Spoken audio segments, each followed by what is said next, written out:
الحمد لله نحمده ونستعينه ونستغفره ونؤمن به ونتوكل عليه ونصلي ونسلم على رسوله النبي الأمين المكين الحميد الكريم الرؤوف الرحيم.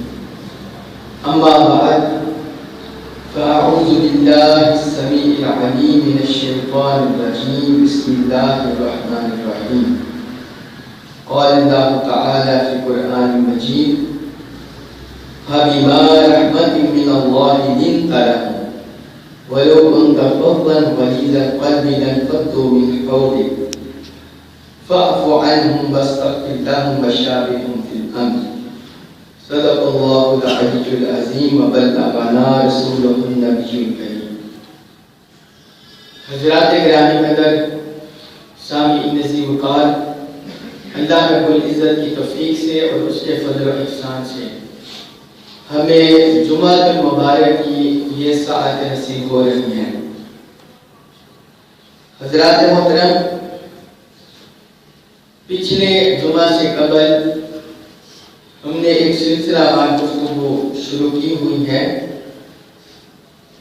اہل معرفت، مقربین، بزرگان دین، اولیاء و صالحین، اللہ کے دوستوں کے خصائل، اللہ رب العزت کے جو دوست ہیں ان میں کیا خصلتیں ہوتی ہیں، کون سی خوبیاں ہوتی ہیں. یہ 10 خصائل خصوصی طور پر حضور غوث الثقلین سیدنا شیخ عبدالقادر جیلانی رحمت اللہ تعالی علیہ نے اپنی کتاب میں بیان کی ہیں، آداب السلوک میں. یہ ہم بیان کر رہے ہیں. ان میں ہم 5 خصائل پر گفتگو کر چکے ہیں. آج اللہ پاک کی توفیق سے ہمیں انشاءاللہ اس کو مکمل کر دیں گے ان خصلتوں کو. پہلی خوبی انہوں نے بیان کی جو اولیاء و صالحین کی خوبی ہے اور جس کو سارے مسلمانوں کو اپنانا چاہیے. قسم سے زبان کی حفاظت. اپنی زبان کو حد امکان ہر ممکن حد تک قسم سے محفوظ کریں. اس میں اللہ کے نام کی تعظیم ہے. اور دوسری، جھوٹ سے اجتناب، جھوٹ سے بچے. اور تیسرا فرمایا وعدہ پورا کرے، افائے عہد. چوتھا، حلقے خدا کو ملامت، لعنت ملامت نہ کرے. حلقے خدا سے محبت کرے، ان کا ادب کرے اور ان کا احترام کرے. حلقے خدا کی ملامت سے پرہیز کرے. اور 5واں فرمایا بد دعا سے اجتناب، کہ ہر ممکن حد تک بد دعا نہ کرے، کسی کو بھی بد دعا نہ کرے. جو بھی اس سے ذاتی طور پر نقصان پہنچائے اس سے بھی بد دعا نہ کرے، اس کی ہدایت کی مغفرت کی دعا کرے. تو یہ 5 خصائل اور خوبیاں پر ہم بیان کر چکے ہیں. اب 6ٹھی خصلت انہوں نے آگے بیان کی کہ جتنے بھی اہل قبلہ ہیں جن پر اللہ تعالیٰ نے آسمانی کتاب اتاری، جو قبلہ کی طرف بیت المقدس کی طرف منہ کر کے نمازیں پڑھتے رہے، اللہ کی عبادت کرتے رہے، اہل کتاب یہود و نصارہ، ان کو جمیع اہل کتاب کو ان کو کفر، شرک اور منافق کا طعنہ نہ دے، کیونکہ یہ اللہ رب العزت کا طریقہ ہے کہ قرآن مجید میں اللہ رب العزت نے جب بھی اہل قبلہ، اہل کتاب کا ذکر کیا ہے تو اللہ تعالی نے انہیں اہل کتاب کہہ کر ذکر کیا ہے. البتہ ان کے کفر کا بھی بیان کیا ہے، مگر وہ قرآن میں ان کے خصوصی جو وہ حضرت عیسیٰ علیہ السلام کو خدا مانتے ہیں، یا یہودی حضرت نحن ابناء اللہ واحباؤ، یہ جو یہودی کہتے ہیں، عیسائی کہتے ہیں کہ ہم اللہ کے بیٹے ہیں، اس کے محبوب ہیں، تو اللہ تعالیٰ نے اس اینگل سے ان کے کفر کا ذکر کیا ہے. مگر اجتماعی طور پر من حیث المجموع اللہ رب العزت نے انہیں اہل کتاب کے عنوان سے پکارا ہے. قرآن میں کئی شواہد ہیں اس پر. اس طرح فرمایا قل یا اہل الکتاب تعالوا الی کلمۃ سواء بیننا و بینکم اے اہل کتاب جو کلمہ توحید ہمارے اور تمہارے درمیان مشترک ہے تم اس کی طرف آ جاؤ۔ کہیں اللہ تعالیٰ نے قرآن مجید میں فرمایا وَطَعَامُ الَّذِينَ أُوتُوا الْكِتَابَ حِلٌّ لَكُمْ وَطَعَامُكُمْ حِلٌّ لَهُمْ وَالْمُحْصَنَاتُ مِنَ الَّذِينَ أُوتُوا الْكِتَابَ مِنْ قَبْلِكُمْ إِذَا آتَيْتُمُوهُنَّ أُجُورَهُنَّ مُحْصِنِينَ غَيْرَ مُسَافِحِينَ وَلَا مُتَّخِذِي أَخْدَانٍ۔ فرمایا کہ اہل کتاب کا کھانا تمہارے لیے حلال ہے اور تمہارا کھانا ان کے لیے حلال ہے۔ اسی طرح اہل کتاب کی عورتوں سے جو پاک دامن ہو ان سے نکاح کرنا، شادی کرنا، یہ بھی فرمایا تمہارے لیے حلال ہے۔ تو یہ قرآن میں کئی مقامات پر اگرچہ جو بھی حضور علیہ السلام کی نبوت کا، رسالت کا کفر کرتا ہے وہ کافر ہے، لیکن قرآن مجید نے جب بھی اہل کتاب کا ذکر کیا ہے تو ان کے کفر کی بجائے خصوصاً ان کو کثیر مقامات پر اہل کتاب کہہ کر خطاب کیا ہے۔ تو حضور غوث الثاقلین شاہ عبد القادر جیلانی نے فرمایا کہ آپ بھی اہل کتاب کا تذکرہ اہل کتاب کے عنوان سے کریں، انہیں کافر، مشرک کہہ کر، منافق کہہ کر نہ کریں۔ فرمایا کہ یہ خصلت اور خوبی اللہ کی رحمت کے بہت قریب اور درجے میں بہت بلند ہے۔ یہ سنت کا کمال ہے کہ آقا کی بھی سیرت تھی، حضور کی بھی سیرت ہے، حضور کا اسوہ حسنہ ہے کہ آقا علیہ السلام نے اہل کتاب کے خصوصی حقوق بیان فرمائے ہیں، خصوصی حقوق بیان فرمائے ہیں، اور فرمایا علم الہی میں دخل اندازی سے کمال پرہیز ہے۔ اس ذریعہ سے انسان اللہ کی ناراضگی سے بچ جاتا ہے، اللہ کی رضا اور رحمت کے قریب پہنچ جاتا ہے، اور یہ گویا اللہ تعالیٰ تک پہنچانے کے لیے گویا دروازہ ہے جو انسان کو پوری مخلوق کی رحمت و محبت کا وارث بنا دیتا ہے، کہ انسان سمجھتا ہے یہ بھی اللہ کی مخلوق ہے، ان کو ہدایت کا پیغام پہنچائے، اللہ اور اللہ کے رسول کے احکام کا پیغام پہنچائے، دین کا پیغام پہنچائے، مگر نفرت نہ کرے، نفرت نہ کرے۔ یہ جو اسلام اتنی تھوڑی سی مدت میں، حضور علیہ السلام کا زمانہ، پھر خلفائے راشدین کا زمانہ، اسلام قلیل مدت میں شرق کا غرب پھیل گیا۔ اس میں ایک بنیادی سبب یہ ہے مسلمانوں نے کسی کو کفر پر زور نہیں دیا، کسی کے کفر پر زور نہیں دیا، کسی کی منافقت پر زور نہیں دیا، کسی کے شرک پر اصرار نہیں کیا، بلکہ اپنی شفقت سے، محبت سے، اسلام کے امن اور سلامتی کے پیغام سے دین کو کریا کریا پہنچا دیا، دین کی تبلیغ جگہ جگہ پھیلا دی۔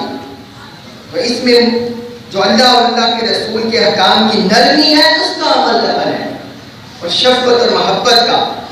اور ساتویں حضرت بیان کرتے ہیں، یہ 6 مسائل ہو گئے، ساتویں حضرت بیان کرتے ہیں جو اولیاء و صالحین کے حسائل ہیں، جو اللہ کے مقرب بندوں کے جامع ہیں، جو جمع ہیں۔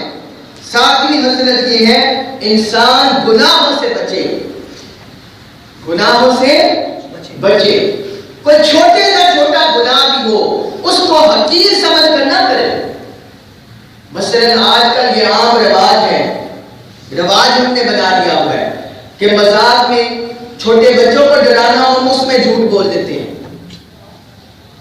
کہ بچہ رو رہا ہو ہم اس سے کہتے ہیں وہ بلا آ رہا ہے یا کوئی بلا آ رہی ہے، اس کو چپ کرانے کے لیے، یا ہم مذاق میں کوئی اور چھوٹے موٹے آپس میں دوست بیٹھے ہوں اس میں ایک دوسرے کی حقارت، ایک دوسرے کا مذاق اڑانے کے لیے اس میں جھوٹ بول دیتے ہیں۔ تو فرمایا گناہوں سے بچے، چھوٹے چھوٹے گناہ انسان کو بڑے گناہوں کی طرف لے جاتے ہیں۔ فرمایا گناہوں سے بچے، اپنے عذاب و غلط کاریوں سے باز رکھے، نہ اس کی آنکھ سے کوئی گناہ ہونے پائے، نہ اس کے کانوں سے، نہ اس کے ہاتھ سے، نہ اس کی ٹانگوں سے، نہ اس کے پیٹ سے، نہ اس کی زبان سے۔ وہ اپنے آپ کو گناہوں سے بچا کر رکھے، اپنے خیالات کی بھی حفاظت کرے، کیونکہ جو بندہ اپنے خیالات، اپنے ذہن کی حفاظت نہیں کرتا، یہ ذہن جب گناہ کے بارے میں سوچتا ہے، برائی کے بارے میں سوچتا ہے، پھر انسان کے اعضاء سے وہ گناہ صادر ہوتا ہے، اس کی زبان سے گناہ نکلتا ہے، ظاہر ہوتا ہے، اس کے یہ ناک سے سونگنے سے، کسی چیز کو سونگنے سے وہ گناہ صادر ہوتا ہے، زبان سے صادر ہوتا ہے۔ فرمایا گناہوں کو اپنے اعضاء کو گناہوں سے بچا کر رکھو۔ اور آگے فرماتی ہیں یہ وہ عمل ہے، گناہ میں پڑنا یا گناہوں سے بچنا، جس کا اس دنیا میں دل اور اعضاء کو فوری بدلہ دیا جاتا ہے۔ یعنی اگر کوئی بندہ گناہ سے بچے، اس کا بھی بدلہ اسے فوری ملتا ہے، اس کے قلب پر، دل پر، اس کی روحانیت پر، اس کے ایمان پر اثر کرتا ہے۔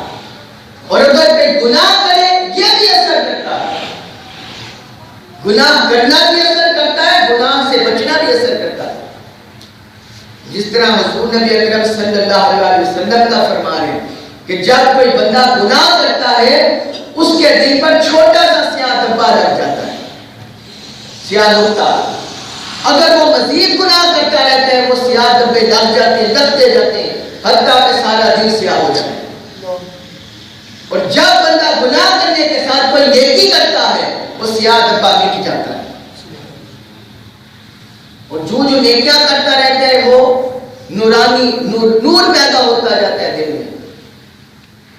تو حضور غوث الثقلین شیخ القادر جیلانی رحمۃ اللہ علیہ اسی کی طرف اشارہ کر رہے ہیں، یا علیہ السلام کے فرمان کی تشریح کر رہے ہیں۔ میں نے آپ کو بتایا کہ جتنے بھی اولیاء و صالحین کے فرامین بیانات ہوتے ہیں، جو ان کے اقوال اور فرامین ہوتے ہیں، یہ دراصل قرآن و سنت کی تشریح، صحابہ کرام اہل بیت اطہار ان کا کردار اور اقوال کی تشریح ہوتی ہے، یہ ان کی تشریح ہوتی ہے، ان کی شرح ہوتی ہے، عوام کو سمجھانے کے لیے، عامت الناس مسلمین کو سمجھانے کے لیے۔ تو فرماتے ہیں اس کا فوری اثر ہوتا ہے، اور جو گناہوں سے بچتا رہتا ہے، آخرت میں اس کے لیے نیکیاں ذخیرہ کی جاتی ہیں، نیکیوں کا خزانہ اسے ملتا ہے۔ جو نیکی، صالحیت، تقویٰ کی راہ پر چلتا ہے، ہمارے صالحہ کرتا ہے، تو اسے نیکیوں کا ذخیرہ اسے ملتا ہے۔ یہ 7ویں حضرت گناہوں سے بچے، گناہوں سے احتراز کرے۔ 8ویں حضرت اولیاء صالحین اور مقربین کے بیان کرتے ہیں، انسان اپنا بوجھ کسی دوسرے کے کندھوں پر نہ ڈالے۔ انسان اپنا بوجھ، اپنی ذمہ داری، اپنا بوجھ، اپنے حقوق، اپنے فرائض وہ دوسروں پر نہ ڈالے، اپنے فرائض خود ادا کرے۔ اور فرمایا یہ بوجھ تھوڑا ہو یا زیادہ اسے خود اٹھائے، تھوڑا بوجھ ہو یا زیادہ دوسرے کے کندھے پر نہ ڈالے، خود اٹھائے، اپنی ذمہ داری خود پوری کرے، اپنا فرض خود پورا کرے، خود ادا کرے۔ حضرت سیدنا صدیق اکبر رضی اللہ عنہ، ان کا معمول تھا کہ وہ سواری پر جاتے ہوئے اگر ان کا چھانٹا گھوڑا سواری کا، گھوڑے کا، گدھے خچر کا اگر گر پڑتا ان کے ہاتھ سے، وہ سواری سے اترتے اور اس گھوڑے کو اٹھاتے پھر سوار ہوتے۔ کسی پوچھنے والے نے ان سے پوچھا کہ آپ ہمیں کہتے تھے، ہم یہ آپ کو اٹھا کے دے دیتے، تو فرماتے ہیں مجھے میرے پیارے نبی صلی اللہ علیہ وسلم نے نصیحت فرمائی تھی، اے ابو بکر تم نے اپنی ذمہ داری خود ادا کرنی ہے، اپنا بوجھ خود اٹھانا ہے، کسی کے کندھے پر نہیں ڈالنا۔ مجھے آقا نے خود وصیت فرمائی، نصیحت فرمائی تھی، تو میں حضور کی سیرت اور حضور کے اسوہ آپ کے فرمان پر عمل کر رہا ہوں۔ تو یہی حضور غوث الثقلین بھی فرماتے ہیں، انسان اپنا بوجھ کسی دوسرے کے کندھوں پر نہ ڈالے، اور خود وہ چاہے تھوڑا بوجھ ہو یا زیادہ خود ادا کرے، خود وہ ذمہ داری نبھائے۔ جس طرح یہ ورکرز میں ہوتا ہے، آپ فیکٹریوں میں کام کر رہے ہیں، ورکرز میں ہوتا ہے کہ کوئی ورکر کہیں جانا تو کہتا ہے تم میرا کام کر دو میں آ جاتا ہوں۔ ایک تو ہوتی ہے مجبوری، ایک ہوتی ہے سستی غفلت، یا کہتے ہیں کہ وہی میرا دوسرا وہ کام کرتا رہے گا، چلو میں آرام سے بیٹھتا ہوں۔ تو یہ نہیں، اپنی ذمہ داری بندہ خود ادا کرے، اپنی ذمہ داری خود ادا کرے، کسی دوسرے پر بوجھ نہ ڈالے۔ اور فرماتے ہیں کہ کہ یہ ذمہ داریوں کو ادا کرنا، یہ بندہ اتنا اس میں استقامت اختیار کرے کہ دوسری تمام مخلوق کے بھی بوجھ اٹھانے کی خود کوشش کرے، دوسروں کا بھی آسرا بنے، دوسروں کا بھی سہارا بنے۔ یہ نہیں کہ اپنا بوجھ دوسروں کے کندھے پر رکھے، بلکہ اس میں ایسی استقامت اختیار کرے اور ایسے مقام پر پہنچے کہ دوسروں کا بھی بوجھ اٹھانے کی خود کوشش کرے۔ یہ کمال درجہ ہے، یہ کمال مقام ہے کہ ہر کوئی اپنا بوجھ تو اٹھائے، دوسرے پر نہ لاتے، لیکن جس کو استقامت مل جائے اور جو مخلوق سے نیکی کرے، محبت کرے، مخلوق پر شفقت کرے، فرمایا وہ اتنا اس پر استقامت اور کمال حاصل کرے کہ دوسری مخلوق کا بھی بوجھ اٹھانے کی کوشش کرے، دوسری مخلوق کا بھی ان کی ضروریات کا خیال رکھے اور ان سے کسی قسم کا لالچ نہ رکھے، ان کی ضروریات کو دیکھے، ان سے لالچ نہ رکھے۔ فرمایا جس کو یہ حسرت نصیب ہو جاتی ہے، یہ عبادت گزاروں کے لیے کمال عزت ہے اور متقیوں کے لیے کمال شرف ہے۔ عبادت گزاروں کے لیے کمال عزت ملتی ہے، جو اللہ کے بندے ہوتے ہیں، عبادت گزار ہوتے ہیں، انہیں اس سے کمال عزت ملتی ہے، اور جو متقین ہوتے ہیں انہیں کمال شرف رتبہ درجہ ملتا ہے اس عمل کو اپنانے سے۔ اور فرماتے ہیں اسی چیز سے امر بالمعروف اور نہی عن المنکر کا حوصلہ پیدا ہوتا ہے۔ جب انسان دوسرے کی مدد کرتا ہے، ہیلپ کرتا ہے، ایک دوسرے کا ہاتھ بٹاتا ہے، تعاون کرتا ہے، فرماتے ہیں اسی سے امر بالمعروف کا جذبہ پیدا ہوتا ہے، نیکی کرنے کا جذبہ پیدا ہوتا ہے، لوگوں کو نیکی کا حکم دینا، راغب کرنا، اس کا جذبہ پیدا ہوتا ہے، اور برائیوں کو مٹانے کا جذبہ پیدا ہوتا ہے، جو قرآن میں اللہ رب العزت نے فرمایا سورۃ المائدہ میں وَتَعَاوَنُوا عَلَى الْبِرِّ وَالتَّقْوَىٰ وَلَا تَعَاوَنُوا عَلَى الْإِثْمِ وَالْعُدْوَانِ، کہ تم نیکی اور تقویٰ کے کاموں میں ایک دوسرے کی ہیلپ کیا کرو، نیکی اور تقویٰ کے کاموں میں ایک دوسرے کی مدد کیا کرو، تعاون کیا کرو، ہیلپ کیا کرو، گناہ زیادتی کے کاموں میں ایک دوسرے کی ہیلپ نہ کرو، جو کہ گناہوں میں ملوث ہے، کسی پر زیادتی میں ملوث ہے، اس کی مدد نہ کرو۔ وَتَعَاوَنُوا عَلَى الْبِرِّ وَالتَّقْوَىٰ وَلَا تَعَاوَنُوا عَلَى الْإِثْمِ وَالْعُدْوَانِ۔ حضور سیدنا شیخ عبد القادر جیلانی رحمت اللہ علیہ نے اسی کی طرف اشارہ کیا ہے کہ یہ عبادت گزاروں کے لیے کمال عزت ہے اور متقیوں کے کمال درجہ ہے۔ اسی سے امر بالمعروف اور نہی عن المنکر کا جذبہ پیدا ہوتا ہے۔ جب کوئی کسی دوسرے کا دکھ درد سمجھے گا اور اس کو دل میں محسوس کرے گا، تبھی وہ امر بالمعروف کرے گا، اس کے حق میں بات کرے گا، اس کے حقوق کے لیے اٹھے گا اور برائی سے منع کرے گا۔ اور فرمایا انسان کے نزدیک پھر پوری مخلوق ایک جیسی بن جاتی ہے۔ جب بندے میں یہ وصف پیدا ہو جاتا ہے تو رب غنا اس میں غنا اور ایمان و یقین کا نور پیدا فرما دیتا ہے۔ جب بندے میں یہ وصف پیدا ہو جاتا ہے، یہ خوبی پیدا ہو جاتی ہے اپنا بوجھ اٹھانے کی اور دوسروں کا بھی بوجھ اٹھانے کی، جب یہ وصف، یہ خوبی پیدا ہو جاتی ہے، اس بندے کو بے نیازی مل جاتی ہے، مخلوق سے بے نیازی، بے رغبتی مل جاتی ہے، دنیا سے بے رغبتی مل جاتی ہے، اور بنا پیدا ہو جاتا ہے، ایمان و یقین کا نور اس میں پیدا ہوتا ہے، اور وہ کسی کو کسی پر ترجیح نہیں دیتا، ساری مخلوق اس کے نزدیک برابر ہو جاتی ہے۔ وہ سمجھتا ہے کہ اس کا اگر مجھ پر حق ہے تو اس بندے کا بھی مجھ پر حق ہے، پھر ساری مخلوق اس کی نگاہ میں برابر ہو جاتی ہے۔ وہ کسی کو کسی دوسرے پر مال دولت اور دنیاوی رتبے کی وجہ سے ترجیح نہیں دیتا، جیسا وہ غریب کے حقوق کا خیال رکھتا ہے ویسے ہی امیر کے حقوق کا خیال رکھتا ہے، اور جیسے کسی اعلیٰ کو عزت دیتا ہے ویسے ہی ادنا کو بھی عزت دیتا ہے، اس کی نظر میں برابر ہو جاتا ہے۔ مال کی وجہ سے، رتبے کی وجہ سے کسی کی عزت زیادہ یا کم نہیں کرتا، بلکہ انسانی مخلوق ہونے کی وجہ سے، انسانی شرف ہونے کی وجہ سے، اس وجہ سے عزت کرتا ہے جو اس کے دل میں پیدا ہوتا ہے۔ اور فرمایا اس سے اس بات پر یقین کامل ہو جاتا ہے کہ اسی میں اہل ایمان کی عزت اور اہل تقوی کا شرف ہے. اور فرماتے ہیں یہ خوبی، یہ ایسی خوبی ہے، یہ اخلاص کا قریب ترین دروازہ ہے.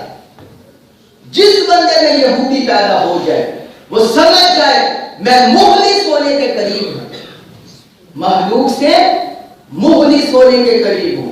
جو اللہ پاک نے مقام بیان فرمایا مخلص اپنے بندوں کا، مخلصین فرمایا وہ ایسے یعنی ہو جاتے ہیں. جس طرح قرآن میں اللہ پاک نے بیان فرمایا کہ جو اہل ایمان ہوتے ہیں، کامل ایمان متقین، ان کا بیان کیا ہے وَيُطْعِمُونَ الطَّعَامَ عَلَى حُبِّهِ مِسْكِينًا وَيَتِيمًا وَأَسِيرًا. فرمایا جو اہل ایمان کامل مومن ہوتے ہیں وہ اگر مسکینوں کو کھانا کھلاتے ہیں، یتیموں کو کھانا کھلاتے ہیں، کسی قیدی کو کھانا کھلاتے ہیں تو کسی غرض اور منافع کے لیے نہیں، اس لیے کھانا کھلاتے ہیں. وَيُطْعِمُونَ الطَّعَامَ عَلَى حُبِّهِ، اللہ کی محبت کی خاطر. ان کی غرض، ان کی خواہش نفس وہ ساری مٹ جاتی ہے. وہ اللہ کی محبت کی خاطر تعلق قائم کرتے ہیں محروم سے، کسی مسکین سے، کسی یتیم سے، کسی اسیر سے اللہ کی محبت کی خاطر وہ قائم کرتے ہیں. ان کی اپنی غرض، نفع، حرص، لالچ ختم ہو جاتا ہے، مٹ جاتا ہے. اور پھر نبی حضرت نائب حضرت کو بیان کرتے ہیں. نبی وہ بھی یہ ہے اہل مقرر بندوں کی مقربین، اللہ کے تقرب یافتہ بندوں کی نبی حضرت یہ ہے کہ انسانوں سے کسی قسم کا لالچ نہ رکھے، انسانوں سے کسی قسم کا لالچ نہ رکھے، حرص، لالچ، طمع سے اپنے آپ کو محفوظ رکھے، اپنے اندر کی حفاظت کرے. کسی کے ساتھ نیکی کر رہا ہے اللہ کی محبت کی خاطر، کسی کے ساتھ تعلق قائم کر رہا ہے اللہ کی محبت کی خاطر، کسی کو انصاف دلا رہے ہیں، امر بالمعروف کر رہے ہیں، کسی کی مدد کر رہا ہے، کسی کا آسرا بن رہا ہے، کسی کا سہارا بن رہا ہے، کسی کے ساتھ کسی قسم کا بھی تعاون کر رہا ہے. معروف بر اور تقوی پر جس کے ساتھ بھی نیکی اور تقوی پر تعاون کر رہا ہے، حرص اور لالچ سے پاک ہو کر کرے، طمع سے پاک ہو کر کرے. انسانی دنیاوی مفاد، انسانی خواہش، حرص، لالچ، طمع یہ دل میں ملحوظ نہ رکھے.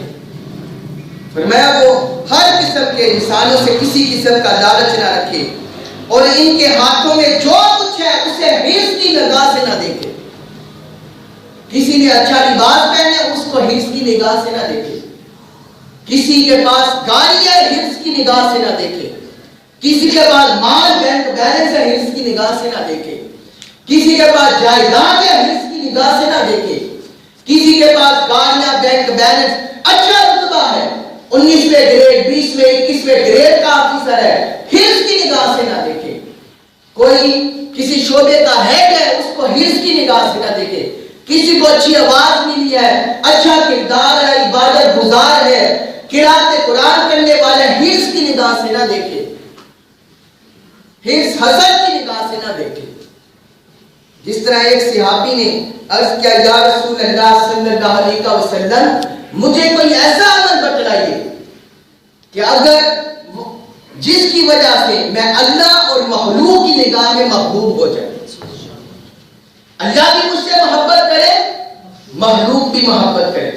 حضور نے فرمایا اذهب فی الدنیا یحبک اللہ، دنیا سے بے رغبت ہو جاؤ اللہ تم سے محبت کرے گا. دنیا سے بے رغبت ہو جاؤ، دنیا کی محبت سے، چاہت سے، دنیا کی نمود و نمائش سے، آرائش و زیبائش سے، فخر و مباحات سے تم اس سے بے رغبت ہو جاؤ، اللہ تم سے محبت کرے گا. وَاذْهَبْ فِي مَا فِي أَيْدِي النَّاسِ يُحِبُّكَ النَّاسِ، اور لوگوں کے ہاتھوں میں جو کچھ ہے، لوگ جن چیزوں کے مالک ہیں، جس منصب پر ہیں، جو مال و دولت ان کے پاس ہے، اس سے بے رغبت ہو جاؤ، تم مخلوق خدا کے محبوب ہو جاؤ. دنیا سے بے رغبتی اللہ کی محبت دلاتی ہے، اور لوگوں سے بے رغبتی، لوگوں کے پاس چیزوں سے بے رغبتی یہ مخلوق میں محبت بناتی ہے. محبوب بناتی ہے۔ تو حضور غوث الثقلین نے بھی اسی کی طرف اشارہ کیا ہے کہ لوگوں کے پاس جو کچھ ہے اسے حرص کی نگاہ سے نہ دیکھو، دنیا سے بے نیازی بہت بڑی عزت کی بات ہے۔ فرماتے ہیں دنیا سے بے نیازی بڑی عزت کی بات ہے، یہی خالص غنا ہے۔ دنیا سے بے رغبت ہو جانا یہی بڑی بے نیازی اور خالص غنا ہے۔ ایسا شخص بہت بڑا بادشاہ ہے، کہتے ہیں ایسا شخص بہت بڑا بادشاہ ہے، اسی میں فخر ہے، اسی سے اس سے کامل صاف ستھرا یقین حاصل ہوتا ہے، اور یہی کامل توکل ہے۔ دنیا کے مال کی طرف، منصب کی طرف نظر رکھنا یہ توکل میں گدرا پن پیدا کرتا ہے۔ ہم میں سے کوئی متوکل بننا چاہے جو کہے کہ میرا اللہ پر کامل بھروسہ ہے، اس وقت تک اس کا توکل کامل نہیں ہو سکتا جب تک مخلوق اور دنیا سے بے نیاز نہ ہو جائے۔ مخلوق اور دنیا سے اسباب ضرور اختیار کرے، رزق حلال کے لیے محنت کرے، جد و جہد کرے، یہ ساری کاوش اور کوشش کرے، لیکن لوگوں کی طرف اور دنیا کی طرف طمع اور حرص سے نہ دیکھے، طمع اور حرص سے نہ دیکھے۔ تو فرماتے ہیں یہی کامل توکل ہے، یہ اللہ تعالیٰ پر یقین کا دروازہ ہے۔ زہد کے دروازوں میں سے بھی ایک دروازہ یہ ہے، جو زہد میں داخل ہونا چاہتا ہے دنیا سے بے رغبت میں، یہ ایک دروازہ ہے، اسی سے زہد و ورع حاصل ہوتا ہے اور بزرگی کی تکمیل ہوتی ہے۔ اور یہی علامت ہے ان لوگوں کی جو دنیا کی محبت کو کاٹ کر اللہ سے تعلق بنا لیتے ہیں، دنیا کی محبت کو، حرص کو، لالچ کو کاٹ دیتے ہیں اور اللہ کے ہو جاتے ہیں۔ فرماتے ہیں یہ ان بندوں کی نشانی ہے، یہ ان بندوں کی نشانی ہے جو دنیا کی بے رغبت میں نہیں پڑتے، محبت، شہوات، خواہشات میں نہیں پڑتے۔ یہ تو آقا علیہ السلام کی سیرت طیبہ اور سنت حسنہ سے ملتا ہے کہ جب ایک صحابیہ نے ایک اچھا خوبصورت وہ گدیا، تکیہ وغیرہ سارا آپ کو بیچ دیا تو فرمایا عائشہ ہمیں اس کی کوئی فکر نہیں، ہمیں اس کی کوئی فکر نہیں اور نہ ہماری اس کی طرف خواہش ہے، اگر میں چاہوں تو اللہ تعالیٰ پہاڑوں کو سونا بنا کر میرے ساتھ چلا دے، پہاڑوں کو سونا بنا کر میرے ساتھ چلا دے۔ حضور نے زہد فی دنیا اور زہد فی ما فی ایدی الناس وہ اختیار کیا ہوا تھا، آقا نے وہ اختیار کیا ہوا تھا، ساری زندگی اسی میں بسر کی۔ زہد فی دنیا، زہد فی ما فی ایدی الناس۔ اگر حضرت سلیمان علیہ السلام جنات پر بادشاہ بن سکتے ہیں، ہوا ان کے تابع ہو سکتی ہے، پرندوں کی بولیاں سمجھ سکتے ہیں، زمین اور ہواؤں پر ان کی بادشاہت ہو سکتی ہے، تو کیا تاجدار کائنات یہ سارا حاصل نہیں کر سکتے تھے؟ عالیشان محل نہیں کیا بنا سکتے؟ سب کچھ بنا سکتے تھے۔ حضور امام الانبیاء ہے، سید المرسلین ہے، رحمت للعالمین ہے، ساری زمین و آسمان کے خزانے تاجدار کائنات کے جوڑی میں ہیں، اللہ پاک نے آپ کو عطا فرمائے ہیں۔ وہ نبی جس کو جو چاہے عطا فرما دے کہ جس عربی کو بھی عطا فرماتے ہیں، وہ کہتے ہیں لوگوں محمد کے غلام بن جاؤ کہ وہ اتنا کچھ عطا فرماتے ہیں بعد میں فقر و فاقہ کا خوف نہیں رہتا۔ سبحان اللہ، نعرہ تکبیر، نعرہ رسالت، نعرہ حیدری، بعد میں فقر و فاقہ کا خوف نہیں رہتا۔ صلی اللہ علیہ وآلہ وسلم، حضور تو ایسا اعلان فرمانے والے ہیں، حضور تو ایسا عمل کرنے والے ہیں۔ اور 10ویں حسرت پر بات ختم کرتے ہیں، آخری حسرت، اس پر آپ نے بڑی جامع گفتگو بھی فرمائی ہے۔ فرماتے ہیں 10ویں حسرت جو ان ساری خوبیوں کی اصل ہے، یہ لکھا ہے آپ نے، اصل الحسائل ہے۔ کیا ہے اصل الحسائل؟ یہ حضور غوث الثقلین شیخ عبد القادر جیلانی رحمت اللہ علیہ کی کتاب ہے آداب السلوک، یہ اس سے آپ کو میں نے 3 خطبہ دیے ہیں۔ یہ آخری خطبہ جس پر ہے اولیاء و صالحین مقربین کے حسائل، خوبیاں، اور آپ کی کتاب بنیاد الطالبین میں بھی یہ درج ہے۔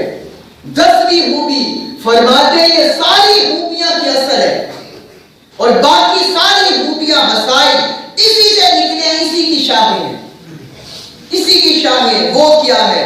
وہ یہ انسان جتنا مرضی اعلیٰ رتبہ حاصل کر لے، انسان اعلیٰ درجے تک پہنچ جائے، کمال درجے تک پہنچ جائے، کمال درجے کا عبادت گزار بن جائے، متقی بن جائے، قاری بن جائے، مفسر بن جائے، محدث بن جائے، فقیر بن جائے، جتنا مرضی مالدار ہو جائے، دنیاوی ساری نعمتیں اس کی جولی میں آ جائیں، سارے منصب اس کے پاس آ جائے، دنیاوی عہدے اس کے پاس آ جائیں، لیکن ہر حال میں تواضع اختیار کرے، ہر حال میں تواضع اختیار کرے، عاجزی اور انکساری اختیار کرے، عاجزی اور انکساری کو نہ چھوڑے۔ فرماتے ہیں یہ ساری خوبیوں کی اصل ہے کہ انسان منکسر المزاج بن کر رہے۔ امام الانبیاء تاجدار کائنات امام الانبیاء ہے یا نہیں؟ حضور امام الانبیاء ہے، سید البشر ہے، سید المرسلین ہے، رحمت للعالمین ہے، خاتم النبیین ہے۔ اس کے باوجود بھی ہمارے اور آپ کے آقا رحمت للعالمین حضرت محمد مصطفیٰ صلی اللہ علیہ وسلم اگر آپ کو حجر پر کسی گدھے پر بھی سواری کرنا ہوتی، حضور سوار ہو جاتے، حضور کے ماتھوں پر بال نہیں آتا اور حضور اپنے سارے صحابہ کے ساتھ گل مل کر بیٹھ جاتے، گل مل کر آقا علیہ السلام بیٹھتے اور آقا علیہ السلام ان کے ساتھ عام افراد کی طرح گل مل کر بیٹھتے اور ان سے باتیں کرتے، ان سے گفتگو کرتے اور حضور فرماتے کہ جو بھی مجھے دعوت دے گا میں اس کی دعوت قبول کروں گا، چاہے میں غریب دے یا امیر دے۔ جب تاجدار کائنات نے سارے رتبوں کے منتہا پر جو کمال رتبوں، سارے رتبوں کا منتہا کمال ہے، جب اس درجے پر ہو کر، اس مقام پر ہو کر ہمیں حضور نے تواضع سکھائی ہے، تو پھر ہم پر بھی ہر ایک کا فرض ہے کہ ہم بھی متواضع بن کر دکھائیں، متواضع بن کر دکھائیں، تواضع اختیار کریں۔ فرمایا کہ جو بندہ اسے اختیار کرتا ہے اللہ تعالیٰ اور مخلوق کے نزدیک اس کی عزت اور حکمت کی تکمیل ہوتی ہے اور دنیا اور آخرت کے معاملے سے جو چاہتا ہے اس کی قدرت پاتا ہے۔ اس پر ایک حدیث مبارک پر بات ختم کرتا ہوں، تواضع پر ہی۔ صحیح مسلم میں حدیث ہے، حضور نبی اکرم صلی اللہ علیہ وسلم نے فرمایا ما تواضع احد للہ الا رفعہ اللہ، جو شخص اللہ کی خاطر تواضع اختیار کرتا ہے، جو شخص اللہ کی خاطر متواضع ہو جاتا ہے، اللہ تعالیٰ اسے رفعت عطا فرماتا ہے، بلندیاں عطا فرماتا ہے۔ اللہ تبارک و تعالیٰ ہمیں ان تمام مسائل کو اپنی ذات میں جمع ہونے کی توفیق عطا فرمائے۔ وما علینا الا البلاغ۔